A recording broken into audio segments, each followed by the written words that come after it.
That picture perfect retirement fantasy, the beach, the skyline, the moment you've been waiting for to finally relax. It can turn into a budget nightmare faster than you think. Retire to the wrong place in 2025 and your finances could get crushed in just 90 days. Here's what's actually happening. Most people pick a retirement spot based on vibes, sunsets, palm trees, and cocktails with those little umbrellas. And honestly, I get it. But what you don't see coming is the insurance triples, the taxes jump, and that cute house you toured 6 months ago is now $50,000 higher and sitting next to a vacation rental or next to spring breakers that are shirtless grilling at 2 a.m. Suddenly, you want to downsize, you're stretching every dollar, or in the worst case, you're moving again. And you just unpacked everything, you thought you needed it, and now you're back to this predicament. So in this video, we're breaking down the states that look like amazing places to retire, but behind the scenes, they're draining fixed incomes really fast. Some of these won't surprise you, but a few of them will. I'm also going to show you a region that's flying under the radar and attracting a lot of retirees who are tired of getting priced out and just want something a little bit more predictable. Stick around because this is going to save you thousands, and it might change the way you think about retirement. Let's talk about why so many retirement plans look solid on paper, but fall apart in real life. When you retire, your income levels out, your costs don't, okay? They keep rising. You have insurance, you have taxes, utilities, HOA dues. All those tiny increases start stacking up until they feel like a wall is closing in. The part that people miss on this one is one local policy change can shift major costs onto homeowners or renters overnight. And if you're on a fixed income, that's not just inconvenience, it's unstable. So let's break it down using a simple framework we teach all the time. It helps people retire smarter, not harder. We call it the retirement cost stack, and it has 3 layers to it. Layer 1 is your housing.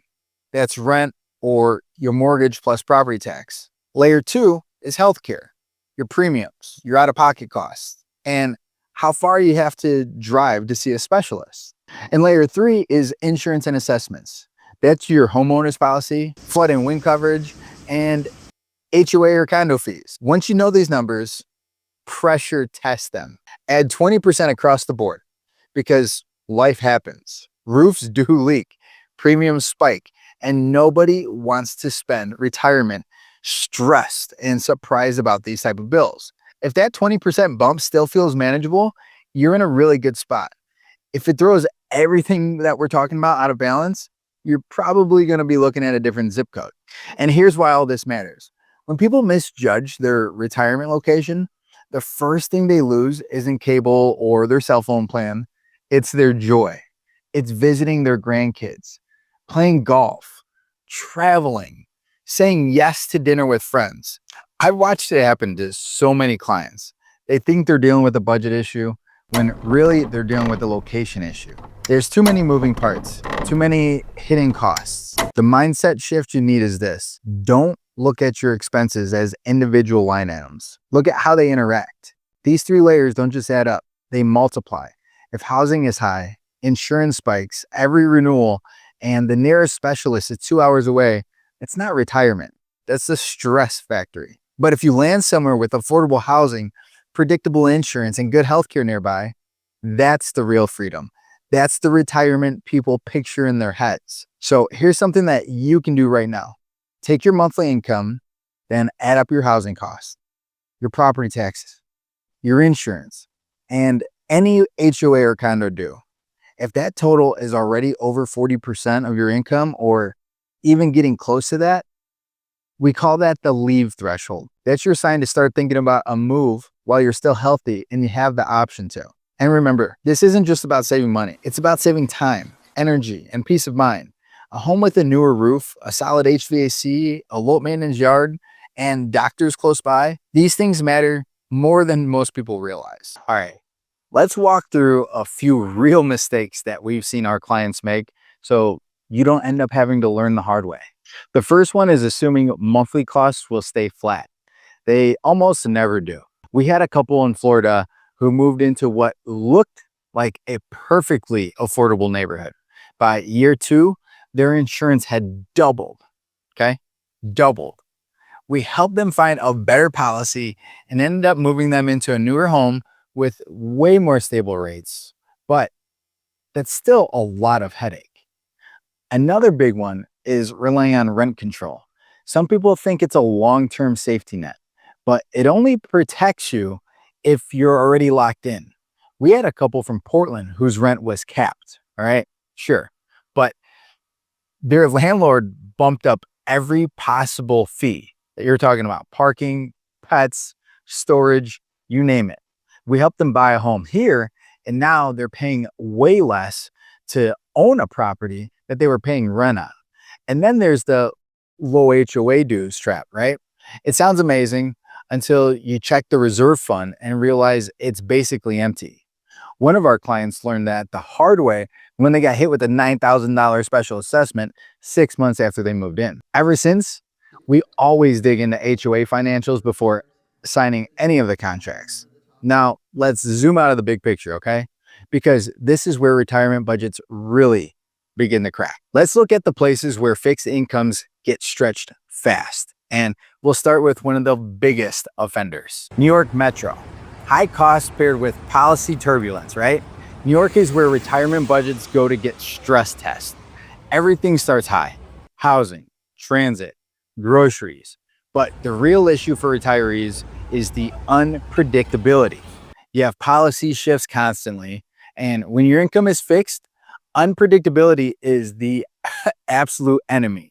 Here's what's happening right now and why it matters. There's talks about freezing rents for nearly 1 million rent stabilized apartments. If you're already in one of those units, that can be a big relief because your rent won't spike. But here's the part most people don't see. When buildings lose revenue, owners start cutting corners. Maintenance starts getting delayed. Upgrades get pushed off. Those "we'll fix it next year" problems start piling up. And because the margins shrink, owners hesitate to add new units. So for renters who aren't stabilized, the squeeze can get worse, not better. And then for homeowners, property tax reform keeps circulating. The idea is to make taxes fairer, but fairer usually means the burden shifts onto somebody else. Higher value neighborhoods and older homes may see those reassessments we talked about that feel like they came out of nowhere. If you bought your home years ago and benefited from low taxes under the old rules, the update can hit hard. And in new compliance requirements for older buildings like electrical or energy upgrades, and the bill grows even though your income doesn't. That's the kind of pressure that turns a retirement dream into a retirement headache. Let's talk taxes in a simple way, because this is where a lot of retirees get caught off guard. When cities say they're raising taxes on corporations or high earners, most retirees think it won't affect them. And technically, it doesn't. But those costs almost always show up somewhere else. You start seeing temporary surcharges on services, higher delivery fees, and contractors charging more to cover its own expenses. It's like getting nibbled to death by these tiny fees. Now, New York is also floating ideas that sound great on the surface, like city-run grocery stores or free buses. And honestly, those things can help. If you're on a tight budget, cheaper food and transit matter. But remember, if the city gives you a discount in one place, they usually make it up somewhere else. Maybe it's new parking fees or reduced service quality. It's like squeezing a balloon.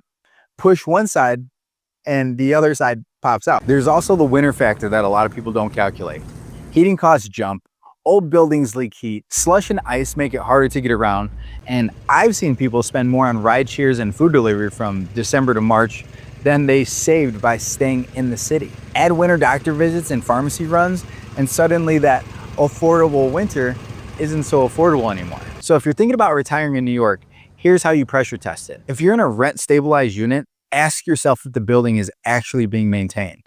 What happens if the roof or boiler gets pushed off another year? Can you handle the headaches that come with that? If you're renting outside stabilization, don't plan for the increase you hope for. Plan for the increase your landlord wants. Then assume your landlord is dealing with their own insurance spikes, because those costs usually get passed along somehow. If you're a homeowner, look at your tax assessment history. Talk to a local tax attorney about what could happen in your neighborhood if the city reforms the system. And don't forget the stuff you've been putting off. You have your roof work, your outside exterior repairs, your energy upgrades. Those aren't optional forever, right? Add winter heating costs at their highest point, not the average. If all that pushing your costs above 40% of your income, you're carrying New York instead of New York carrying you. Does that make sense? And here's the truth. The best part of New York, the walkability, the culture, the world-class healthcare, but that only matters if you're actually out using them. If you're stuck inside all winter, paying for delivery fees, you're not getting what you think you're paying for. And the policy environment in New York moves pretty fast. That's not good or bad. It just means you need to be ready for change. So here's a quick test before you sign another lease or you start another renovation. If you're not in a stabilized unit and your taxes or insurance are already higher than you're comfortable with, start exploring other options. Keep your grandkids, your favorite restaurants, and your doctors in your life. Just build your home base somewhere where retirement math feels boring, right? Boring is the goal. New York isn't boring. And that's the problem when you're no longer collecting a paycheck. If New York tests your nerves, California is going to hit your wall at the moment you arrive. The sticker shock is real. Housing costs eat your budget fast, and tax and fees take whatever is left. Unless your retirement income is strong and protected against inflation, it gets tight pretty quickly. Housing is the foundation here. Prices in California metros are far above the national average, and rents follow. It's not just the price of the home. Older condos and communities are seeing HOA dues rise to catch up on all the deferred repairs. Special assessments are very common, and when old buildings age, big ticket items like roofing and plumbing and electrical and elevator repairs are just right behind it. If reserves are low, owners get the bill. So even if you buy the home outright, your monthly expenses aren't as locked in as they look. Now, taxes. California doesn't tax Social Security, which helps, but withdrawals from retirement accounts still count as income. If you pull more than you're expected, your tax bill is going to go up. And California loves those little local add-ons. You have parcel taxes, utility fees, bond measures. They look harmless until you add them all together. On a fixed income, small fees compound in the wrong direction. Insurance adds another layer of uncertainty. Wildfire risk has made carriers very picky. Premiums go up, deductibles go up, and some homeowners end up with last resort policies. And if your plan is to move inland to save money, make sure you're not trading coastal risk for fire risk. Healthcare is excellent in the major metros, but if you choose a cheaper suburb or exurb, your drives to specialists get much longer. At 72, a 90-minute drive each way becomes an all-day trip. And if you need weekly or monthly follow-ups, that friction adds up very fast. So here's a shortcut that almost nobody talks about. Compare renting in a newer, professionally managed building to buying an older condo with low dues. In California, renting in a well-run building might actually be the safer financial move. You get predictable costs, fewer surprises, and the flexibility to relocate if something changes. For a lot of retirees, the freedom is worth more than homeownership. The most common mistake I see, moving for the weather and ignoring that monthly burn rate, assuming your HOA dues will stay the same, and treating insurance like it's a small line item. And then there's the big one, property taxes. Prop caps protect longtime owners, but new buyers get taxed on the new purchase price immediately. So even if you downsize, buying into a hot zip code can still raise your tax bill. Here's the smart way to plan. Calculate your total monthly housing costs in two scenarios, buying and renting.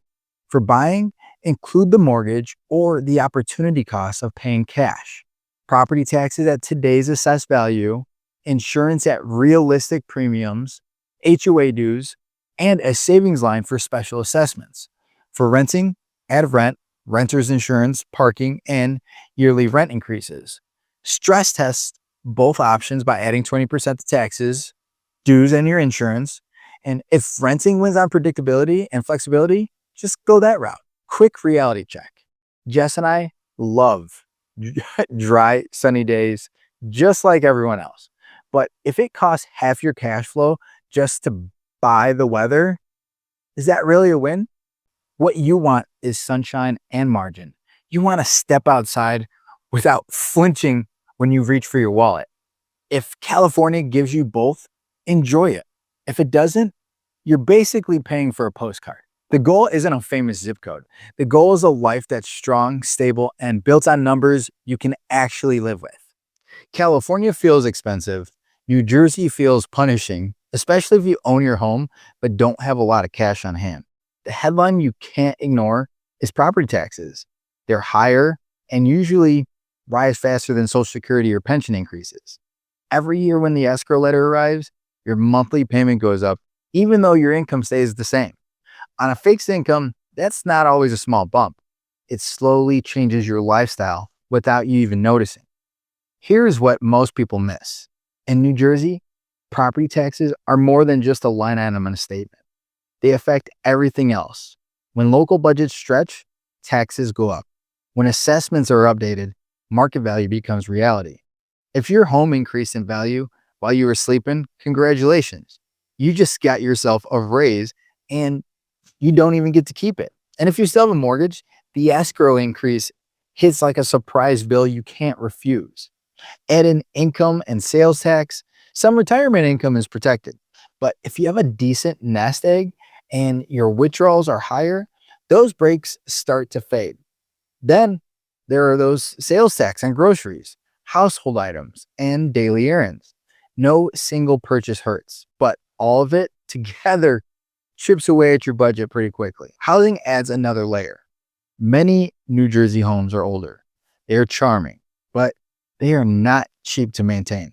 Winter energy bills go up quickly. Winters are drafty. Roofs should have been replaced years ago, and boilers can be just unpredictable. Each small repair adds up to the annual cost, and none of it shows in the glossy listing photos. Of course, right? Utilities and local fees pile on. Water, sewer, trash, and bonds for schools and roads are often voter approved and easy to overlook when they show up in your bill. If you think being close to the city is worth it, ask yourself how often you actually go. Retirees who only cross the river a few times a year stop getting value from proximity. The real trap is emotional. We raised our kids here. We know the neighbors here. I get it, but nostalgia does not pay your bills. If the annual number keeps rising and your joy keeps shrinking, you are financing a memory, not preserving your lifestyle. Winter makes it worse. I've lived it. You have higher heat bills. You have more time indoors, extra delivery costs, and a little more isolation that just adds up. That's your quality of life. You can't measure that in math values, right? Here's the smart way to plan it. Start with a 10-year tax projection. Call your local assessor or a local tax attorney and run a few scenarios. Model modest appreciation, reassessment risk, and growth in local levies. Include last year's peak winter energy costs and set aside money for maintenance on an older home like a roof, windows, HVAC. If housing taxes, insurance, and utilities go above that 40% mark, that is your leave threshold. It's waving a flag. Common mistakes are waiting for a better market. Ignoring escrow changes because your lender autopays or assuming you can downsize later when you feel ready. The best time to move is when you have energy and options. Sell the high tax home and relocate to a lower tax area with similar amenities. Look for walkable neighborhoods, good healthcare, and a community you will actually use. A smaller, newer home with efficient systems is better than a large, high-maintenance house every single winter. Here's a quick win. Price out a rent-first plan in a low-tax state and give yourself 12 months to test your lifestyle. Keep your money liquid. Check healthcare within 30 minutes and daily conveniences you'll actually use. If the numbers and your days feel easier, you have your answer. Next up is Illinois, where the combination of math and weather pushes retirees out faster than they expect. Illinois often doesn't make the radar until winter hits and the tax bill arrives. That's when it becomes front and center. Property taxes here are sky high, and state finances have a history of strain, let's call it. For retirees, that adds uncertainty. You want stable rules, but Illinois has a habit of revisiting the rule book. Property taxes are the first thing to watch. Effective rates are among the highest in the country, and assessments can move in ways that surprise even long-term homeowners. If your neighborhood gains value, that pride comes with a cost. The bill is real, and it tends to rise faster than your retirement income. And local levies for schools, roads, and safety, and your forever home, that can start feeling like an ATM with your name on it. The bigger picture is your state finances.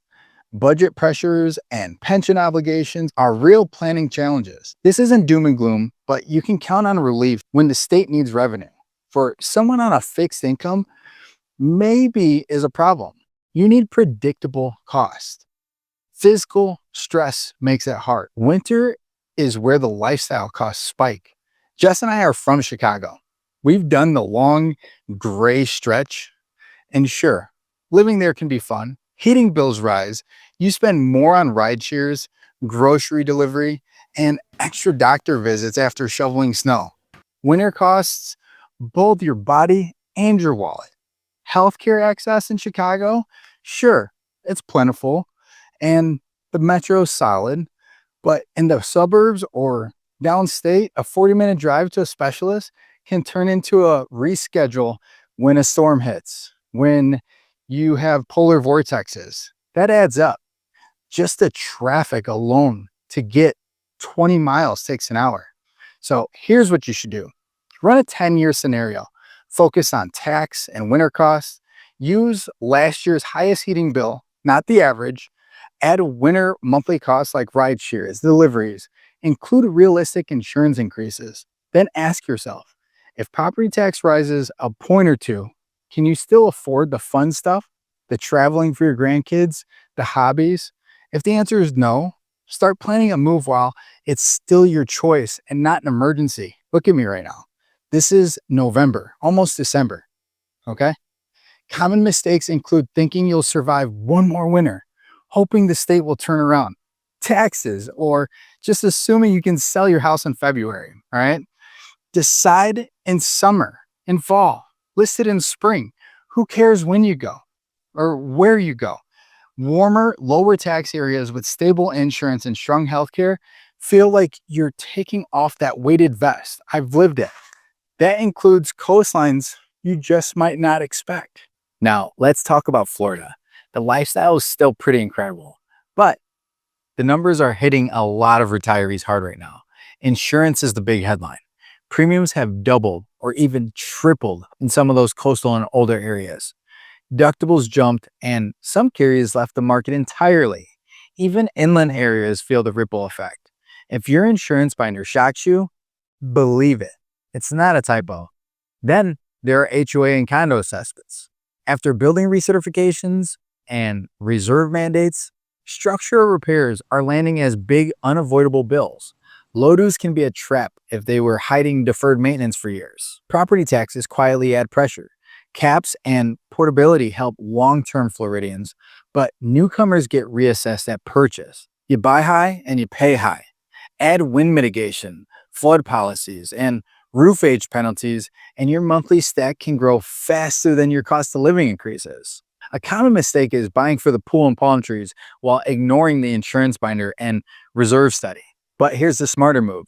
Rent for the first 6 to 12 months, demand HOA reserve disclosures, some engineering reports, and 3 years of insurance invoices. Plan for that 30 to 50% insurance increase and assume your carrier could change their terms. If the numbers still feel predictable, I'd say you found a keeper. Healthcare is solid in major metros, but choose proximity on purpose. 20 to 30 minutes to hospitals you'll actually use just makes a difference. Don't just save the money, save time. A newer roof, impact windows, concrete construction, and a smaller footprint can reduce your risk and your maintenance. One more tip: talk to the property manager and the insurance broker, not just the agent. Ask what keeps them up at night about that building or that zip code. If they dodge the question, it's probably a red flag. Florida can work beautifully, but only if you buy the math, not just the marketing. And before we talk about solutions, here's one more surprise. Certain Sunbelt areas are pricing out retirees faster than people think. Fast growing metros like Austin, parts of Nashville, and the Phoenix suburbs used to be really friendly. Now prices, rent, taxes, insurance, and HOA fees have caught up. You move there for a deal and you find out it expired last summer. What most people miss is that the services lag growth. You get shiny new neighbors, but wait lists for primary care and specialists. Infrastructure stretches, meaning you have longer drives, more gas, and extra wear and tear in your car. If your goal is to simplify life, that works against you. HOAs in these areas are often young and eager with nice amenities and low dues. But as pools, roofs, and roads age, reserves need to grow. And that's when special assessments arise. Insurance also tightens if a region faces repeated storms or heat events. Even inland underwriters price regional risk, not just your block. Here's what works: target second ring suburbs with boring budgets. Look for stable property taxes, established HOAs with healthy reserves, and hospital access within 20 minutes. Ask for the HOA reserve study and the city's capital plan for roads and utilities. If a place gives you sunshine, predictability, and easy access to care, that is the trifecta. If it only gives you sunshine, I'd say keep looking. Here's your relocation playbook. Let's build a plan that actually works. Start with your retirement cost stack and stress test it by adding 20% to insurance, taxes, and HOA fees. If it holds, great. If it wobbles, it's time to tighten up by picking a location built for fixed income living. Here's the magic formula: get the overlap right. Low taxes, stable insurance, and healthcare no more than 30 minutes away. Then layer in the one thing people overlook all the time: save money, but save time too. Think smaller, newer homes with low maintenance yards, newer roofs, impact windows, and a setup that outsources headaches like yard work, pests, and routine inspections. Either price it in or just pass. Where does that exist? Well, the Alabama coast keeps surprising people. You get Gulf Coast living without the Florida insurance shock. Property taxes are lower, insurance is more predictable in newer, well-built communities and hospitals, and specialists are easy to reach from places like Baldwin County. We have warm weather, beaches, fishing, restaurants. It's all there, and the monthly math is calmer. Jess jokes all the time about the Alabama coast just because it keeps our wallet and our blood pressure both down. Here's how to move on this. Shortlist 3 metros that hit the overlap. Run a 10-year cash flow scenario, including worst case tax and insurance changes. Rent first, add up the costs, walk into the nearest hospital lobby, and ask what their wait times are for specialists. If you remember nothing else, remember this: boring monthly numbers equal exciting retired life. Margin is mobility. Margin is freedom. Here's the bottom line: if housing, taxes, and insurance start eating more than 40% of your income, or they feel unpredictable, it's time to build a relocation plan that actually gives you margin and your time back. So if you're ready to explore the Gulf Coast with the #1 relocation team in all of Alabama, give us a call, shoot us a text, or send us an email. If we don't negotiate our commission with the sellers, we won't charge you. That is our personal guarantee. Now let's get you into that sunshine with numbers that actually make sense.